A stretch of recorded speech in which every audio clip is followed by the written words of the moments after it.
Disney films that I remember as a child were Aristocats, Lady and the Tramp, Jungle Book, 101 Dalmatians. I didn't see this until I knew I was doing this film, and then I saw it, but I loved it. I loved the original. Well, Tim seems to have really keen passion, compassion, sensitivity for the struggles and the journey of the outsider. You know, whether it's Edward Scissorhands or Ed Wood, people who go against the grain. And Dumbo certainly goes against the grain, but not only Dumbo. Dumbo's surrounded by a plethora of characters who are all circus performers, and circus performers were, you know, while they were central to the experience of certain communities in America at that time as they traveled across the country, they were traveling across the country because they were outsiders and they were people that weren't kind of fitting in with what was perceived as the norm. So I think that's Tim very much as a filmmaker. He's an incredible visualist as well. Of course, he's an amazing artist, and he brought great life and colour and sound to this world.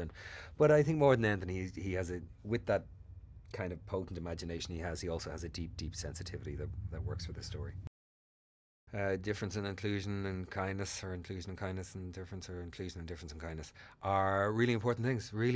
I think there are three. If we could kind of pay attention to those three things you just mentioned: inclusion and the importance of it, difference and the inevitability but acceptance of it, and kindness, the proliferation of it. If we spent our time on those three things, we would be in much better shape as a race of people than we are today. So I think those themes are, you know, at the center of this film, even in relation to the character I play and his relationship to his children. I mean, and just accepting them for who they are, because he's trying to be a dad and he doesn't know how to be dad, and he's trying to resist at times, or get them to resist their natural instincts and tell them what they should do. And we see in this, yeah, you got to give your kids structure, but his journey is about accepting his children for how magic and unique and individual they are. He's just adrift at the start of the film. He's lost his wife. He doesn't know how to be a parent. He comes back, all his horses are sold. He's not the man he was physically, emotionally, or psychologically that he was before he left for the war. And yeah.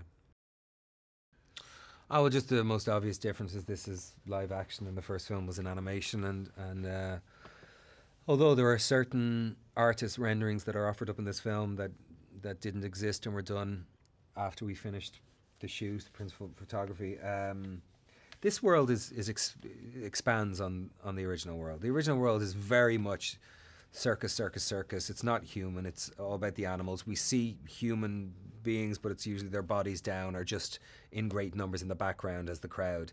This brings in the human component of the story, while keeping Dumbo front and centre. I mean, Dumbo is the conduit for all the change, for the bringing down of the nefarious evil character and the rising up of the people who are genuinely struggling to make themselves better. So it kind of just expands on what was there originally, but honours as well the tone and the theme of the original animated film. I hope people enjoy it. I hope they go and see it, and I hope they enjoy it, and I hope they're moved by it and taken somewhere for the couple of hours that this plays.